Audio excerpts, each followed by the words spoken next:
The housing situation is pretty much this way. You can look at it this way.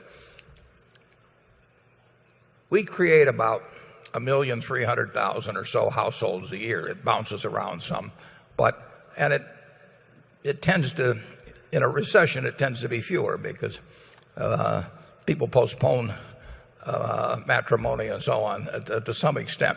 But if there's 1,300,000 households created in a year and you create 2 million housing starts annually, you are going to run into trouble. And that's what we did. We just created more houses than the fundamental demand was going to absorb.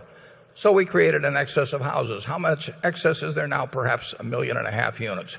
We were building 2 million units a year. That's down to 500,000 units a year.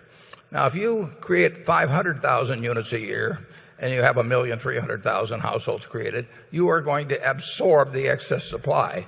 It will be very uneven around the country. South Florida is going to be tough for a long, long time. So it isn't like you can move a house from one place to another if there's demand in one place and not another. But we are eating up an excess inventory now, and we're probably eating it up at the rate of 700,000 or 800,000 units a year. And if we have 1.5 million excess, that takes a couple of years. There's no getting away from it. You have three choices. You could blow up 1.5 million houses, and if they do that, I hope they blow up yours and not mine, but that's it. We could get rid of it. We could try to create more households. We could have 14-year-olds start getting married and having kids, or we can produce less than the natural demand increase.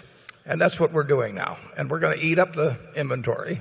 And you can't do it in a day and you can't do it in a week. But it will get done. And when it gets done, then you will have a stabilization in prices. And then you will create the demand for more housing starts. I mean, then you can go back up to 1.25 million. And then our insulation business and our carpet business and our brick business will all get better. Exactly when that happens, nobody knows. But it will happen.